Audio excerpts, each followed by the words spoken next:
आज हम आपके लिए मानव रोग एवं उपचार का चैप्टर लेकर आए हैं जो बायोलॉजी से संबंधित है। और ये चैप्टर चाहे किसी भी कम्पिटिटिव एग्जाम में आता हो, प्रत्येक कम्पिटिटिव एग्जाम में ये चैप्टर आता है। प्रत्येक कम्पिटिटिव प्रतियोगी परीक्षाओं में 1 से 2 क्वेश्चन पूछे जाते हैं। वो 12th क्लास का बच्चा हो चाहे वो प्रतियोगी एग्जाम का स्टूडेंट हो, सभी के एग्जाम में ये क्वेश्चन आता है। तो अर्थात आप लोगों को ध्यानपूर्वक पढ़ना, मानव रोग एवं उपचार, और इसे अच्छे से पढ़ाया जाएगा। अगर हम मानव रोग एवं उपचार की बात की जाए तो मानव रोग होते क्या हैं, क्योंकि भारत के अंदर जो रोग हैं वो कई प्रकार से विभाजित किए जाते हैं। लेकिन अगर बायोलॉजिकल दृष्टि से देखा जाए तो रोगों को हम 3 प्रकार से वर्गीकृत करते हैं।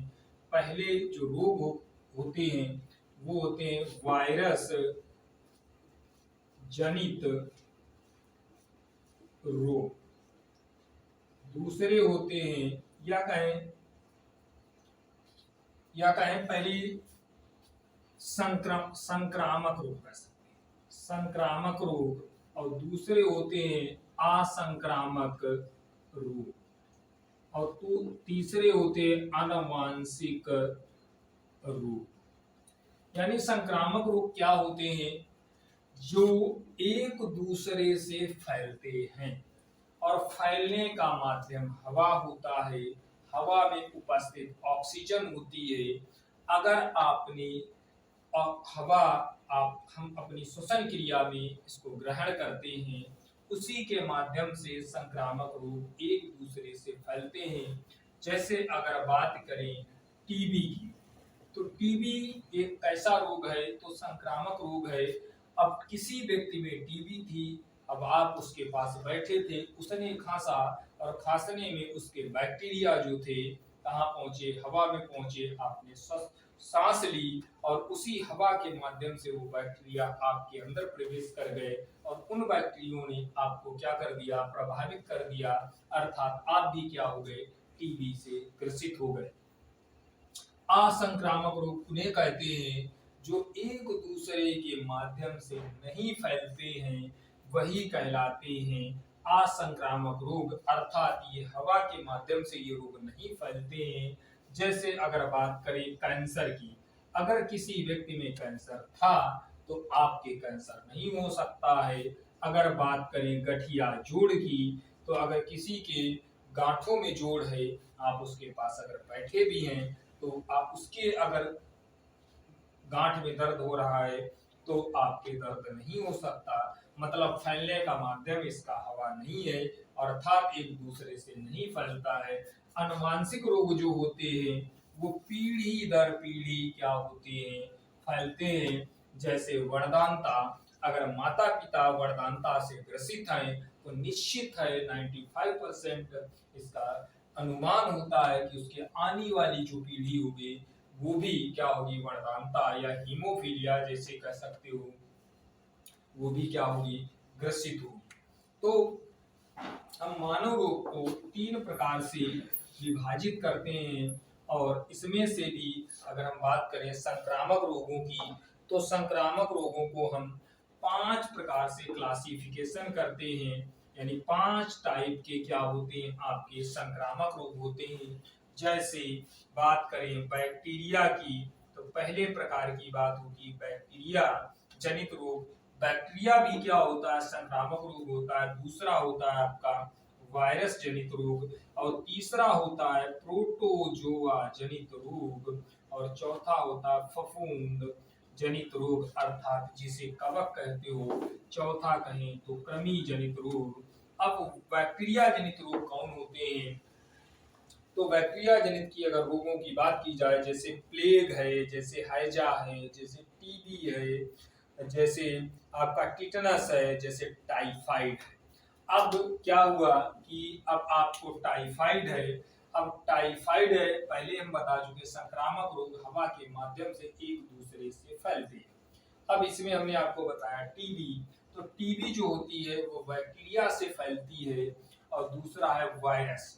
वायरस जनित रोगों की बात करें तो इसमें आती छोटी माता, बड़ी माता, और उसके बाद में आती पीलिया, एड्स, जुखाम और डेंगू और आजकल जो बीमारी चल रही है कोरोना, वो भी क्या है, वायरस जनित है।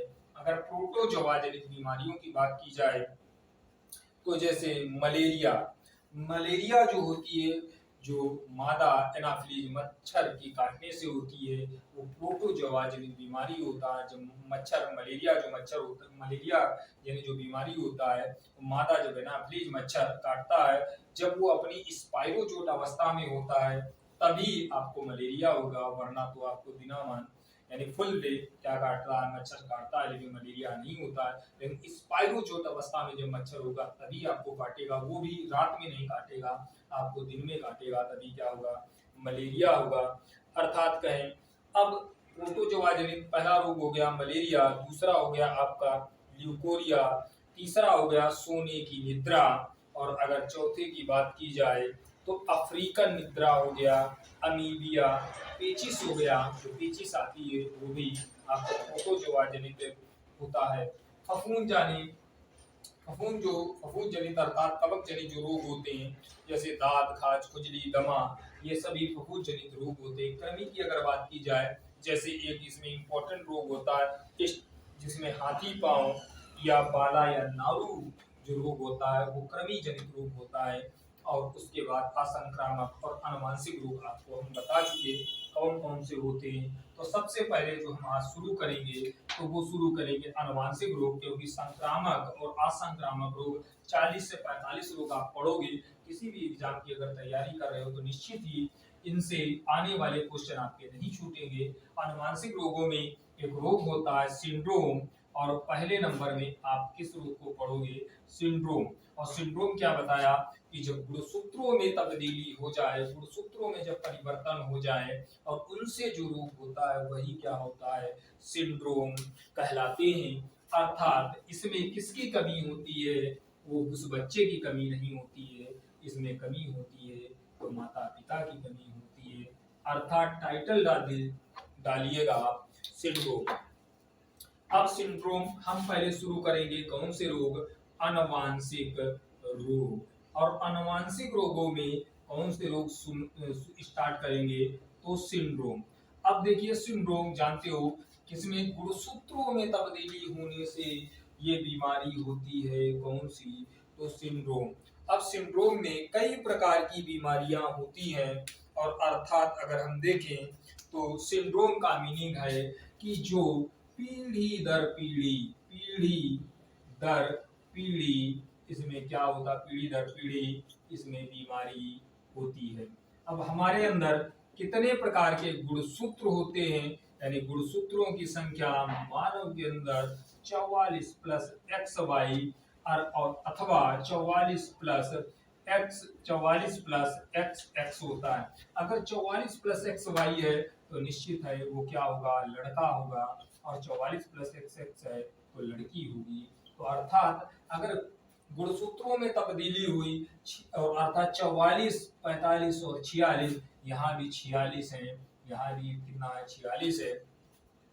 अब 46 से 45 हो जाए तब भी बीमारी, और 46 से 47 हो जाए तब भी बीमारी। इसीलिए कहा गया गुणसूत्रों में अगर परिवर्तन होता है तो निश्चित उसकी आने वाली पीढ़ी होगी तो वो अनुवांशिक रोगों से क्या होगी, ग्रसित होगी। तो इसी प्रकार का एक रोग है, वो रोग है, इसमें पहला आप रोग पढ़ोगे cry to cat, cry to cat syndrome, cry to cat syndrome.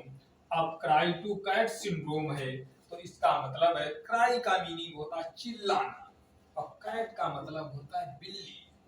तो क्राई टू कैट, बिल्ली की तरह चिल्लाना, और वो क्या है, सिंड्रोम।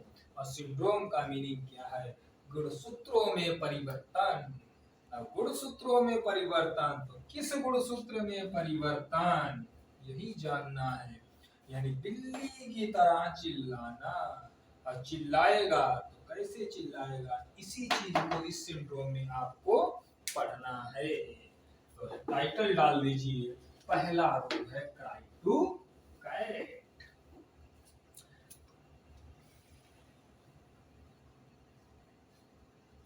Cry to cat. अब हमने आपको बताया कि गुणसूत्र कितने होते हैं किसी भी मानव में 46, दैट इज 46 गुणसूत्र। इससे अगर अधिक हुए तो बीमारी, कम हुए तो बीमारी। क्राई टू कैट क्या है? ये रोग है, और रोग है तो निश्चित है गुणसूत्रों में क्या हुआ होगा, तब्दीली हुई होगी, तभी तो रोग हुआ होगा।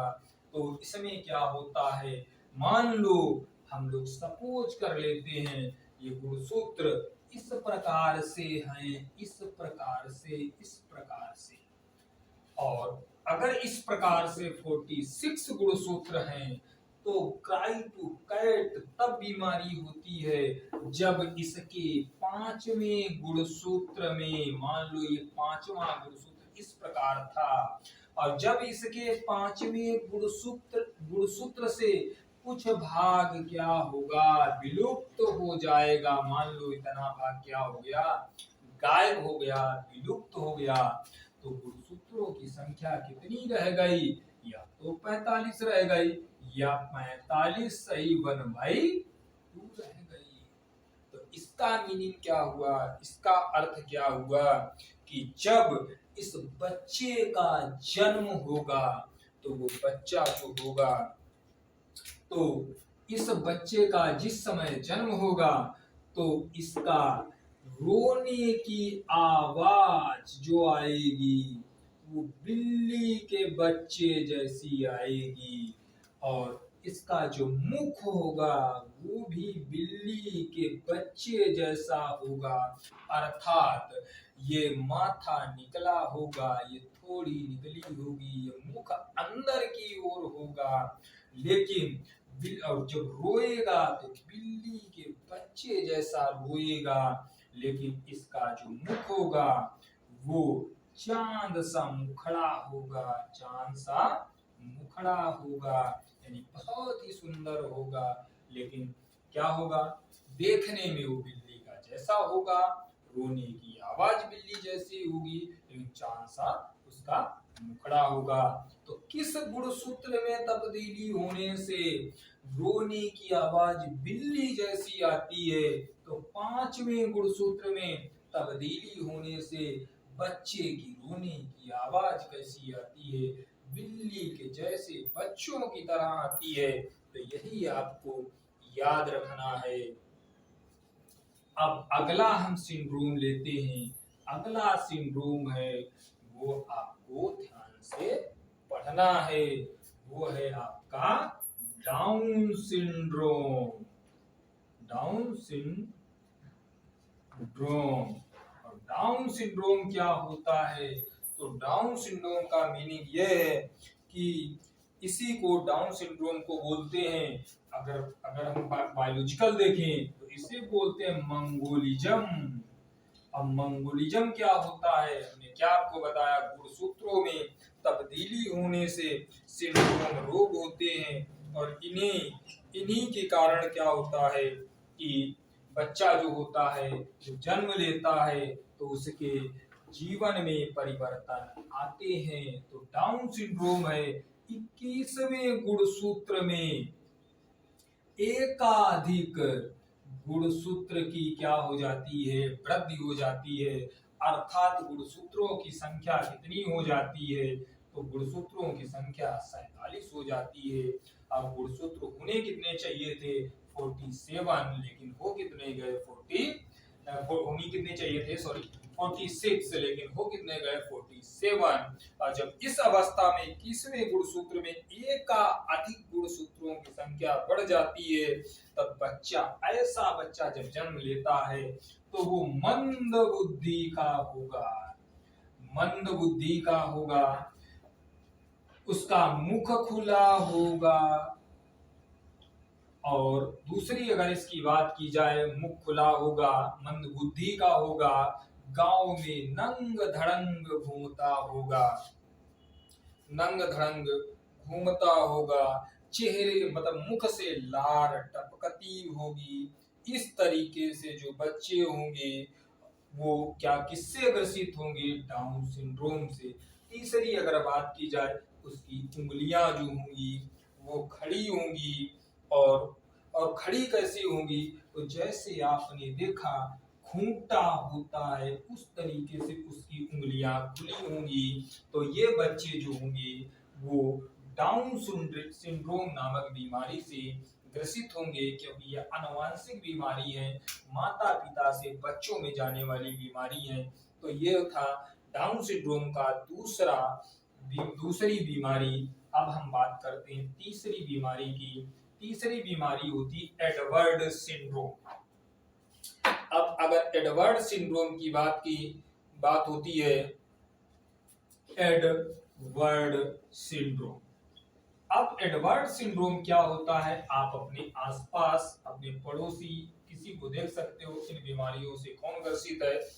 तो एडवर्ड सिंड्रोम जो होता है, इसमें क्या होता है, 18वें गुणसूत्र में एक का अधिक गुणसूत्रों की क्या हो जाती है, वृद्धि हो जाती है। और वृद्धि होने से गुणसूत्रों की संख्या कितनी हो जाएगी, 247 हो जाएगी। अर्थात होने चाहिए थे 46, लेकिन गुणसूत्रों की संख्या कितनी हो गई, 47।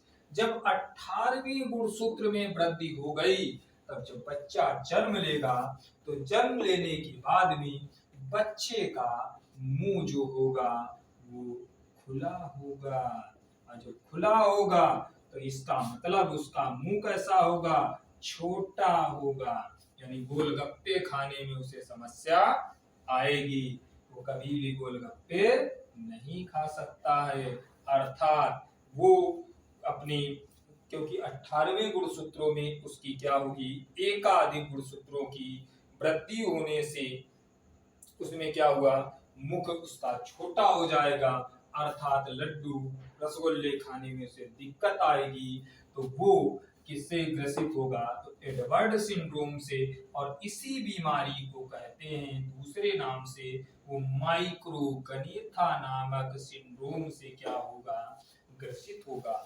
तो ये था तुम्हारा तीसरा आपका सिंड्रोम संबंधित बीमारी। अब जो चौथी बीमारी है वो आप जीवन में नहीं बोल सकते हैं, क्योंकि आप जिस जीवन में जी रहे हो, क्योंकि फर्श से फर्श पे पहुंचना चाहते हो, उसमें आपके जीवन में कुछ पॉइंट जुड़े होंगे। वो चौथी बीमारी है पटाऊ सिंड्रोम। पटाऊ सिंड्रोम ये तो आप लोग कभी नहीं बोल सकते, क्योंकि इसमें लगा है पटाऊ। तो पटाऊ सिंड्रोम जो है, इसका मीनिंग होता है कि जब आपके 13वें गुणसूत्र में, देखिए पटाऊ जरूर है लेकिन उस तरीके से नहीं है, जब 13वें गुणसूत्र में एक का अधिक गुणसूत्र की वृद्धि हो जाए, तो 13वें गुणसूत्र में जब एकाधिक गुणसूत्रों की वृद्धि होगी, तो गुणसूत्रों की संख्या कितनी हो जाएगी, 47। अर्थात होने कितने चाहिए थे, तो 46, बट हो कितने गए, 47। जब एकाधिक 13वें गुणसूत्र में वृद्धि हो गई, तो जो भी बच्चा पैदा होगा, जो भी जन्म लेगा, उसका ऊपर का ऊंट जो होगा, ऊपर का ऊंट फटा होगा। और ऊपर का ऊंट किसका फटा होता है, तो आप लोग देख सकते हो हाथी का फटा होता है। तो ऊपर का ऊंट का फटा होने का तात्पर्य यही है कि हाथी जैसा बच्चा पैदा होगा, यानी जन्मजात अगर जिसका ऊपर का ऊंट फटा है, तो समझ जाओ वो पटाऊ सिंड्रोम से ग्रसित है। 13वें गुणसूत्र में एकाधिक गुणसूत्रों की क्या हुई है, तब्दीली हुई है। इस वजह से उसका ऊपर का ऊंट आनुवंशिक रूप से जन्मजात तरीके से क्या है, फटा हुआ है। वो पटाऊ सिंड्रोम से क्या है, ग्रसित है। आगे अगर आपकी बात की जाए, तो अगला जो सिंड्रोम होगा वो आगे आप अभी जस्ट पढ़ोगे। अगला मानव रोग एवं उपचार में अगला जो आपका सिंड्रोम है, क्लाइनफिल्टर सिंड्रोम है। और हमने आपको क्या बताया, जो सिंड्रोम संबंधी बीमारियां होती हैं उसमें क्या होता है, गुणसूत्रों में तब्दीली होने से क्या होता है, बीमारी होती है। अब मानव के अंदर कितने होते हैं, 46। अब देखिएगा अगला जो है क्लाइनफिल्टर सिंड्रोम। अब क्लाइनफिल्टर सिंड्रोम क्या बताता है कि देखिए 44 प्लस XY ये किसका घोतक है, तो ये पुरुष का घोतक है। और जब पुरुष का घोतक है तो निश्चित है पुरुष होना चाहिए, लेकिन क्लाइनफिल्टर सिंड्रोम में क्या होता है, जब नर के अंदर मादा के लक्षण बढ़ जाएं, नर के अंदर मादा के लक्षण बढ़ जाएं, अर्थात एकाधिक गुणसूत्रों की वृद्धि हो जाए, और वो भी कौन से, मादा की। तो ऐसे जो बच्चे जन्म लेंगे, जो ऐसा नर होगा, तो मादाओं वाले उसके अंदर लक्षण होंगे, अर्थात कहें उसकी दाढ़ी और मूछें क्या होगी, नहीं निकलेंगी, और वो हमेशा महिलाओं जैसी एक्टिविटी करेगा, महिलाओं में रहना पसंद करेगा, महिलाओं से बात करना पसंद करेगा।